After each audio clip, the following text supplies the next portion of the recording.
নমস্কার, সকলকে স্বাগত জানাচ্ছি প্রেত কাহিনীর ৯৭তম এপিসোডে। আজকে যে ঘটনাটা তোমাদেরকে আমি শোনাবো, এই ঘটনাটা একটি বাচ্চাকে একটি প্রেতাত্মা পজেস্ট করেছিল এবং সেই বিষয়টাই তোমাদেরকে এখানে জানাবো। তো যাই হোক, এইটা ভীষণ রিসেন্ট একটা ঘটনা, ১৫ দিন কি ২০ দিন আগেই ঘটে যাওয়া একটি ঘটনা, সেটাই তোমাদেরকে শোনাবো। এবং যেমন করে উনি লিখে পাঠিয়েছেন আমি ঠিক তেমনভাবেই তোমাদেরকে জানাচ্ছি। আশা করছি পুরো ঘটনাটা শুনে তোমাদের ভালো লাগবে। হ্যালো অলিভিয়া দি, আমি তোমাকে এই ঘটনাটা লিখে পাঠাচ্ছি।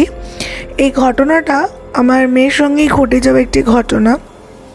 আমি কালনাতে থাকি এবং আমার দুটো বাচ্চা রয়েছে, একটি মেয়ে এবং ছেলে। ছেলেটা ছোট, মেয়েটা একটু বড়। আর আমার হাজব্যান্ড কর্মসূত্রে বাইরে কাজ করে। আমি দুটো বাচ্চা নিয়ে আমার শ্বশুর শাশুড়িকে নিয়েই আমি থাকি। তা আমার এতটাই ব্যস্ততার মধ্যে দিয়ে সারা দিনটা কাটে, যার ফলে মেয়েকে যে খুব ভালো করে আমি কেয়ার নিতে পারি তা কিন্তু একেবারেই নয়। আমি চেষ্টা করি, কিন্তু তা হলো বাচ্চা মেয়ে আর গ্রামে গঞ্জে আমাদের বাড়ি, তো ও মাঠে ঘাটে স্কুল থেকে বেরিয়ে আশেপাশে সব খেলতে যায়। এবং কিছু কিছু আমাদের এখানে পরিবেশ আছে যেখানটাতে রাত্রেবেলায় বা কোনো একটা সন্ধ্যের দিকে বা অন্ধকার হয়ে যাওয়ার পর ওই রাস্তাটা দিয়ে গেলেই কেমন যেন গাটা ছমছম করে ওঠে। বহুবার মেয়েকে বারণ করার পরেও মেয়ে কোনো কথা শুনতে চাইতো না। আর যখন ওর বাবা আসে তখন ও ঠিক বেরোতে চায় না, কিন্তু যেই ওর বাবা চলে যায় কাজের জন্য বাইরেতে, আবার ওর দুষ্টুমি বদমাইশি শুরু হয়ে যায়। তো যাই হোক, এরকম ভালোই দিন কাটছিল আমাদের সকলের পরিবারের। হঠাৎ একদিন ও স্কুল থেকে আসার পর ঘরের মধ্যে ওকে চুপচাপ খাটে শুয়ে থাকতে দেখি। তা আমি ওকে গিয়ে বলি, কী হয়েছে বাবা, তুই খাওয়া দাওয়া করবি না? স্কুল থেকে এসেছিস, আয় খাবি আয়। তো ও দেখছি কোনো রিপ্লাই করছে না, আর কেমন পাগলের মতন ফ্যাল করে আমার দিকে তাকিয়ে কেমন যে একটা হাসছে, হা হা করে। তা আমি প্রথমে বুঝতে পারিনি যে ও এরকম কেন করছে। তা যাই হোক, ওকে অনেক বকাঝকা করেছি যে ওরকম হাসতে আছে, ওরকম পাগলরা করে, ওরকম দুষ্টু লোকেরা করে, ওরকম তুমি কেন করছো। যাই হোক, অনেক কিছু বলে বুঝিয়ে টুজিয়ে ওকে নিয়ে গেছি খাওয়াবো বলে। দুপুরবেলায় খেতে বসিয়ে যখন ওর মুখে খাবার দিচ্ছি তখনও আমার দিকে তাকিয়ে ওরকম করে হাসছে। ওকে মারছি, ওকে বকছি, তারপরেও ওরকম করে যাচ্ছে, কোনো কথাই শুনতে চাইছে না। তা আমার তখন শাশুড়ি ওকে এসে একটু ধমকেই বলে, কী হলোটা কি, মা বকছে আর তুই মায়ের কোনো কথা শুনতে পাচ্ছিস না, এবার আমি যাব লাঠিটা নিয়ে। তা এইটা বলার পর ও চুপ করে যায়, আর কোনো কথা বলেনি বা হাসেও নি।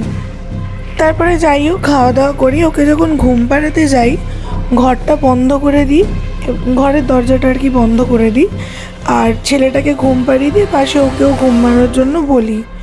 ও ঠিক শুয়ে আমার দিকে তাকিয়েছে, এমনভাবে তাকিয়ে আমার দিকেও হাসছে। আমার ওই দৃশ্যটা দেখে সত্যি কথা বলতে দিদি আমার যেন কেমন একটা ভয় লেগে গেছিলো। তখন আমি বিছানা থেকে নেমে আমি আমার শাশুড়িকে ডেকে বলি, দেখুন তো মা, আবার এরকম দুষ্টুমিগুলো করছে, ওকে বারবার করে বলছি হাসবি না, অকারণে এরকম ধরনের হেসেই যাচ্ছে, অট্ট হাসি। তো যাই হোক, আমার শাশুড়ি এসে বকাবকি করার পর ও ঘুমোয়, তারপরে আমিও ঘুমিয়ে পড়ি পাশে। সন্ধেবেলায় যখন ঘুম থেকে উঠি আমি দেখছি আমি শুয়ে রয়েছি, আর ওর মুখটাকে আমার মুখের দিকে তাকিয়ে চুলগুলো পুরো খুলে সামনের দিকে ঝুলছে, ওরম তাকিয়ে হেসে যাচ্ছে। আমার চোখটা খুলেই ওকে ওরম দেখে আমি আঁতকে উঠি এবং চিৎকার করে উঠি, কী হলো রে, তুই এরকম কী করছিস বলে। ওকে যখন সরাতে যাই ওর শরীরের মধ্যে একটা অলৌকিক পাওয়ার ছিল যেটা ওকে ঠেলেও আমি সরাতে পারছি না। তারপর ওকে যতবার আমি ঠেলে সরাতে যাচ্ছি কিছুতে তো সরাতে পারছি না। তখন ও রেগে গিয়ে একটা হাত দিয়ে আমার গলাটা চিপে ধরে এবং আমার দিকে কটকট করে তাকিয়ে থাকে এবং একটা অদ্ভুত হাসতে লাগে। তখন আমি একটু আমার বুঝতে আর বাকি ছিল না যে এইটা আমার মেয়ে হতেও পারে না। ভিতর থেকে যে আমার মেয়ে কাজগুলো করছে তা কিন্তু একেবারেই নয়। আর ওই হাসিটার মধ্যে একটা পৈশাচিক হাসি লুকিয়েছিল, আর অদ্ভুত দৃষ্টিতে আমার দিকে তাকিয়ে ওরকমভাবে দেখছিল। তা যাই হোক, আমার সেই সময় আমার সত্যি বলতে আমার কপাল খুব ভালো ছিল। আমার যা এবং আমার শাশুড়ি দুজনেই ঘরে ঢোকে যে এত দেরি হয়ে গেছে, বৌমা ঘুম থেকে উঠছে না, তখন এসে ওরকম দৃশ্য দেখে। আর আমি কোনো মতেই আমার মেয়ের হাতটা আমার গলা থেকে ছাড়াতে পারছি না, ওর গায়ে এতটা পরিমাণে শক্তি হয়ে গেছিলো। তখন আমার শাশুড়ি ঢুকে জোরে চিৎকার করে, ওমা কেউ কী সর্বনাশ হয়ে গেল গো। ওকে ঠেলে দুজনে মিলে সরায়। যাই হোক, ও ছিটকে দূরে গিয়ে একটু পরে বিছানার আর দিয়ে আমি তো কাঁচতে কাঁচতে আমার জান বেরিয়ে যাওয়ার মতন অবস্থা হয়েছিল, চোখ মুখ ঠেলে বেরিয়ে এসেছিলো। তারপর তো ওরকম হওয়ার পর আমার শাশুড়ি আমার মুখে চোখে জল দেয় এবং আমি জলটা খাই। খেয়ে আমি ওকে বলি, কী রে তুই কী করছিলিস, তোর মাথা ঠিক আছে তো, তুই এরকম করছিস, কী হয়েছে বলতো তোর? ও কোনো উত্তর দিচ্ছে না। তা যাই হোক, সন্ধ্যাবেলা ওকে পড়তে বসিয়েছি, সেম ওরকম করছে, ওর ভাইকে মারতে যাচ্ছে, ওর ভাইয়ের চুল ধরে টানছে। আর ওর ভাই ওর থেকে অনেকটাই ছোট, আমার ছেলের বয়স এখন প্রায় 1-1.5 বছর। তো ওই রকম যদিও একটা বাচ্চাকে করে সে তো কাঁদবে, চিমটি কেটে দিচ্ছে, খিমচে দিচ্ছে, কামড়ে দিতে আসছে। ভয়েতে আমার শাশুড়ি বললো, তুমি তোমার ছেলেকে নিয়ে এই ঘরটাতে শুয়ে পড়ো, আমি তোমার মেয়েকে নিয়ে ওই ঘরটাতে শোবো। ও কিছুতেই আমার ছেলেকে আর আমাকে এই ঘরে শুতে দেবে না। তা যাই হোক, আমার শাশুড়ি তখন একটা ছোট লাঠি বার করে এবং ওকে ভয় দেখিয়ে ওই ঘরে নিয়ে শোয়াতে যায়। রাত্রির বেলায় শাশুড়ির সঙ্গে ওরম করছে, শাশুড়িকে চিমটি কাটছে, খামচে দিচ্ছে, কামড়ে দিচ্ছে, যেই জিনিসগুলো আমার মেয়ের মধ্যে একদমই ছিল না, কিন্তু এই অদ্ভুত কাণ্ডগুলো আমার মেয়ে করা শুরু করলো। তা যাই হোক, তারপরে আমি কি করব কিছু বুঝে উঠতে পারছিলাম না, এরকমও কেন করছে বা কিছু। পরের দিন সকালবেলা উঠে যখন ওকে স্কুলে যাওয়ার জন্য রেডি করব, সেম ওরকম করছে, স্কুলের জামা পরতে চাইছে না, স্কুলে যাবে না, ছেড়ে ছিঁড়ে দিচ্ছে, নিজের চুল ধরে নিজেই টানছে, শোকেসের মধ্যে আয়নাটার মধ্যে হাত দিয়ে ঘুষি মারছে। সে মানে কেমন একটা করছে। ওর বাবাকে তো সবসময় ফোনে পাওয়াও যায় না, কারণ ওর বাবা এমন একটা প্রফেশনের সঙ্গে যুক্ত রয়েছে যেখানে ওর বাবাকে সবসময় ফোন করলে আমি পাবোও না। তা যাই হোক, আমার শাশুড়ি তখন বললো, দেখো বৌমা, একে দেখে না আমার ঠিক ঠেকছে না, কিছু একটা ব্যবস্থা করতে হবে। তখন আমি আমার মাকে ফোন করে ডাকি। আর আমার বাড়ি থেকে আমার মায়ের বাড়ি, মানে আমার বাপের বাড়ির ডিস্টেন্স হচ্ছে 10 মিনিটের হাঁটা পথে। মা আসে ওরকম শুনে যে নাতনির ওরকম হয়েছে। মা এসে তখন বলে যে মাসিকে একবার ফোন কর, মাসির শাশুড়ি তো এই ব্যাপারগুলো জানে, কি করতে হয় না করতে হয়, তো তুই একবার ফোন করে দেখ না, মাসি যদি তোকে এটার কোনো উপায় বা কিছু দিতে পারে। তা তখন আমি মাসিকে ফোন করি এবং মাসি আমাকে কিছু জিনিস বলে যে ঠাকুরের ফুল বা ঠাকুরের চন্দ্রমিত্র ওর মুখে গায়ে হাত বুলিয়ে দে, একটু হনুমান চালিসা পড়, তাতে দেখ একটু ঠিক থাকবে। কিন্তু সব কিছুর ঊর্ধ্বেও চলে গেছে, মানে সেগুলো করেও কিছুতেই ওকে আমি সামলে রাখতে পারছি না। আর ওর যত রকমের দুষ্টুমিগুলো বাড়ছিল রাত্রিরের পর থেকে, এবং আমার মেয়ে যেখানে একটা রুটি খায় সেখানে আমার মেয়ে 5টা রুটি খাচ্ছে রাত্রিবেলায়, খালি বলছে আমার খিদে পাচ্ছে, খালি খিদে পাচ্ছে। তখন আমার কাকি শাশুড়িরা আরও ঘরে অনেক লোকেরা ছিল, তখন আমাকে বললো, বৌমা এবারে কিন্তু তোমাকে অমুক জায়গায় নিয়ে যেতে হবে। ওদের বলার পর আমি সেখানে আমার মেয়েকে নিয়ে যাই। সেখানে গিয়ে বলে যে হ্যাঁ, তোর মেয়ে কি কোথাও মাঠে ঘাটে খেলতে গেছিল বা এরকম কোথাও গেছিল? তো তখন আমি বলি যে হ্যাঁ গেছিল এরকম খেলতে, তো হামেশাই যায়।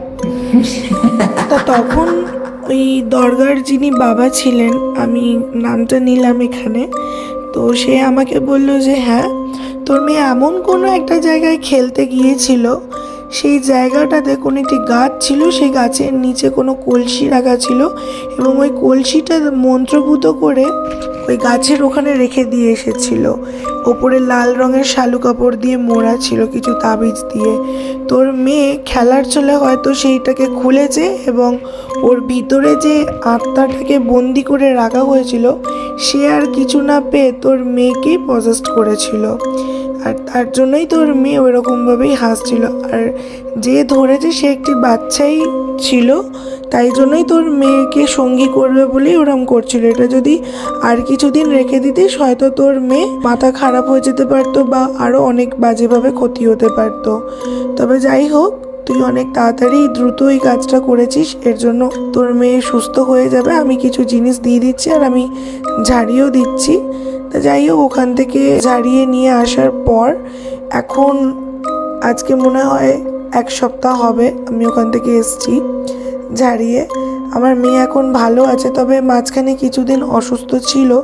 ঝাড়িয়ে আনার পর খালি বলতো, মা আমার শরীরটা খুব ভারী লাগছে, খেতে ইচ্ছা করছে না বা এরকম বলছিল। তো সেটা আমাকে ওই দরগার বাবা বলেছিল যে এরকম কিছুদিন ওর শরীরটা একটু খারাপ থাকবে, তারপরে আস্তে আস্তে এই জিনিসগুলো কেটে যাবে। তো এটাই ছিল দিদি আমার ঘটনা। ভালো লাগলে তুমি শুনিও। আর একটা কথা এখানে না জানালেই নয়, আমার মেয়ে এখন ভালো আছে, সুস্থ আছে এবং স্বাভাবিক রয়েছে। এখন একটু চোখে চোখে রাখতে হচ্ছে, ওকে বাইরে খেলতে যেতে দেওয়া হচ্ছে না, বা এরকম স্কুল থেকে আমি নিয়ে আসছি, আমি দিয়ে আসছি। তো দিদি আমার ঘটনা এইটুকুই ছিল। যদি ভালো লাগে তুমি তোমার মতন করে তোমার শ্রোতা বন্ধুদেরকে শুনিও। ধন্যবাদ। থ্যাংক ইউ সো মাচ দিদি, এত সুন্দর একটা ঘটনা আমাদেরকে তুমি শেয়ার করেছো, আমাদের খুব ভালো লেগেছে। আশা করছি আমার শ্রোতা বন্ধুদেরও ঘটনাটা শুনলে ভালো লাগবে।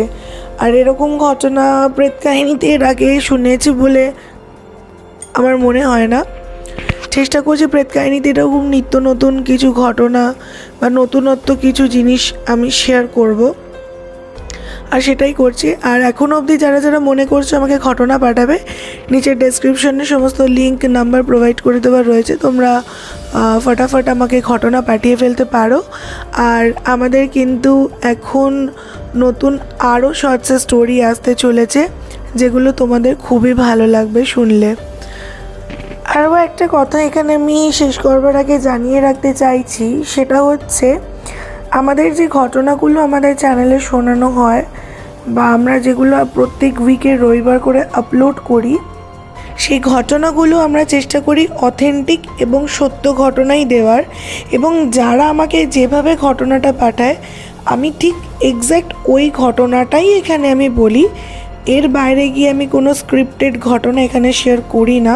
কাজেই আপনারা যখনই আমাকে ঘটনা পাঠাচ্ছেন বা পাঠাবেন বলে ভেবে রেখেছেন, আপনারা কিন্তু যে এক্স্যাক্ট ঘটনাটা হয়েছে আপনারা কিন্তু সেইটুকুই পাঠাবেন, ওর বাইরে এক্সট্রা করে লেখার আর কোনো প্রয়োজন নেই। সেটা ছোট হলেও যেন অথেন্টিকই হয়। আর বহু দেশ থেকে আমাদের ঘটনা শোনেন লোকেরা, অনেক থ্যাঙ্কস যে আপনারা আমার ঘটনা শুনছেন এবং আমাকে সাপোর্ট করছেন। এইভাবে পাশে থাকবেন, সাথে থাকবেন। আগামী দিনে প্রেত কাহিনী আপনাদের জন্য আরও নতুন অনেক রকম চমক নিয়ে আসতে চলেছে। আর আপনাদের যদি কোনো রকমের নিউমারোলজিক্যাল, বাস্তু, নেগেটিভ এনার্জি রিমুভ থেকে শুরু করে এভরিথিং, সেক্ষেত্রে আপনারা আমাদেরকে কন্ট্যাক্ট করতে পারেন। আমরা আমাদের এক্সপার্টের সঙ্গে আপনাদের কন্ট্যাক্ট করিয়ে দেবো। ধন্যবাদ। আর আরও একটা কথা শেষ করার আগে বলতে চাই, প্রেত কাহিনী কিন্তু কোনো কুসংস্কার, অন্ধবিশ্বাস এবং কালো জাদুকে প্রমোট করে না, করবেও না। Thank you. দেখা হচ্ছে পরের সপ্তাহে নতুন ঘটনা নিয়ে।